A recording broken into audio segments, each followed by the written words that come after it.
Hello.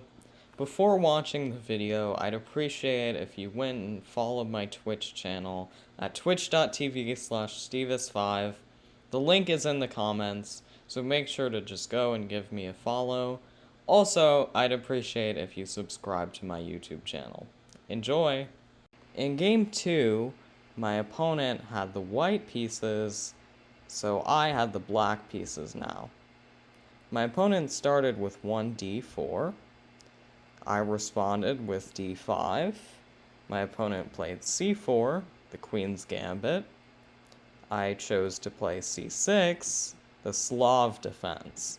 Now here, most commonly, black chooses to play e6, the Queen's Gambit declined.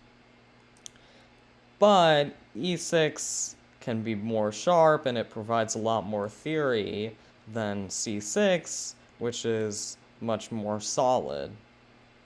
And here my opponent played knight f3, knight f6, and here I was expecting my opponent to play knight c3, and this is all mainline theory, and here I like to play a variation with a6, where again I'm just being very solid. And the purpose of this move is that in a lot of lines, you want to meet queen b3 with rook a7 to defend the pawn after the bishop has left the c8 square. But my opponent instead played queen c2. And this is a common variation, although not as common as knight c3, which is the main move. But it's a common variation, particularly among strong players, and I've actually faced a lot of titled players in this line. I wrote a blog about one of my tournament experiences where I faced a national master in one of the games, and he played this exact line against me. So I've had some experience playing against it, and usually I just take the pawn and play bishop f5 and try to play e6 and just develop, somewhat like a Scandinavian. Although in the Scandinavian, often the bishop is on g4 instead of f5. So my opponent plays the move g3 to develop the bishop. I play e6, just sticking to my strategy of being solid. My opponent plays bishop g2. I play bishop e7. We both castle. Knight c3, knight bd7, just sticking to development. And now my opponent plays e3. And I was actually kind of surprised by this move because in this line, generally white is trying to get e4. And so, by playing e3, you're kind of wasting a tempo, but not only that, it also shuts down this bishop, which is now facing two pawns.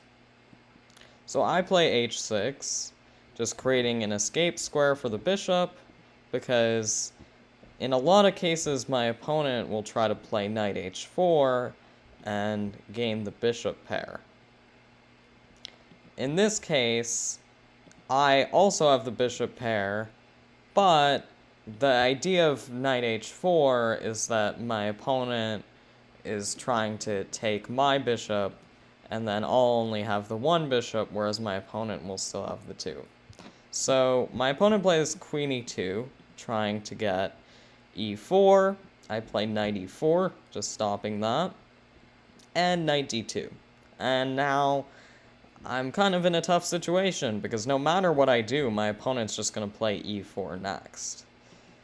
And here I cannot play knight df6 and try to support my knight, because my opponent has more attackers than I have defenders, and at the end of the line, my opponent's just up a piece.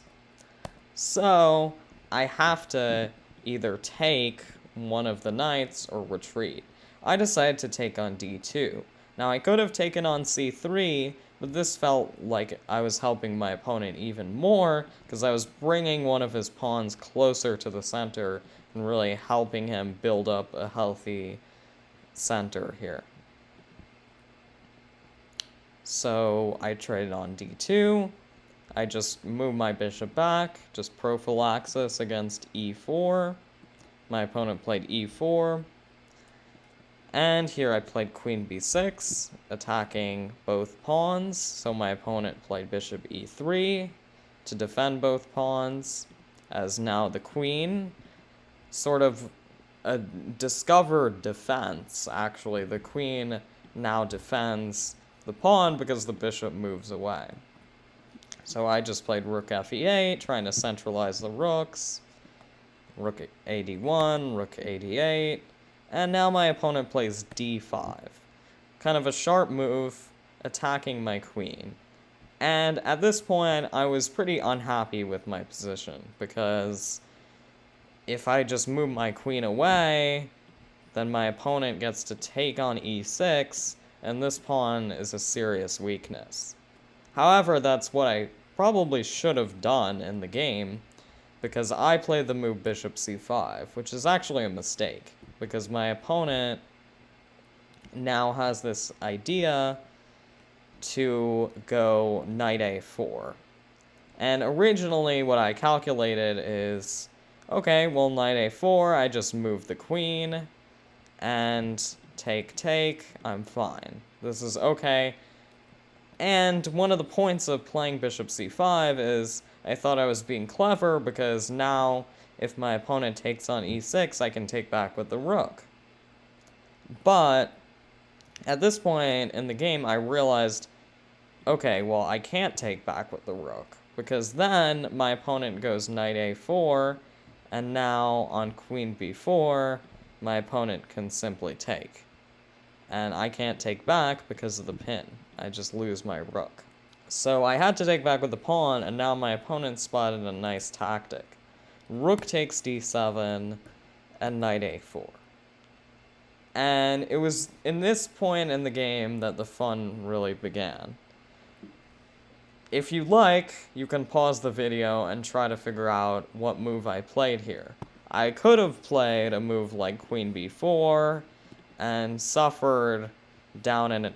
Well, in this case, the actual material imbalance is that my opponent has 2 pieces for the rook. So I could have struggled on in a position where my opponent has 2 pieces for the rook. But they also have a serious initiative, and I just didn't think that this looked very good. And so I decided, hey, I'm playing a GM, I might as well make the most of it, and I play the move bishop takes e3, sacrificing my queen.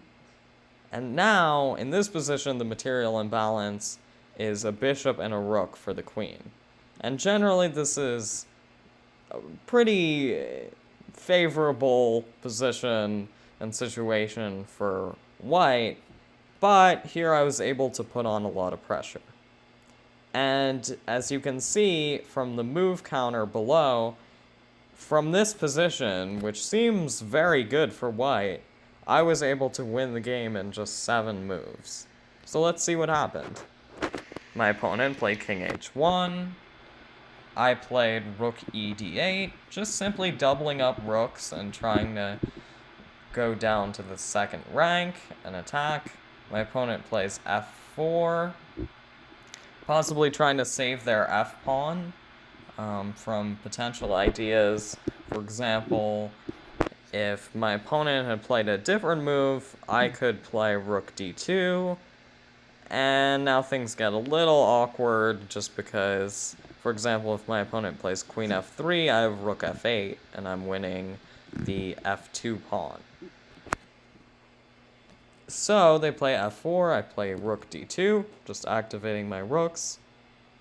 Queen g4 makes sense, attacking the pawn and the bishop. So I retreat the bishop just to defend the pawn. My opponent plays the move f5. And this was actually a critical mistake. It looks like a good move because white's trying to attack, but I can simply take.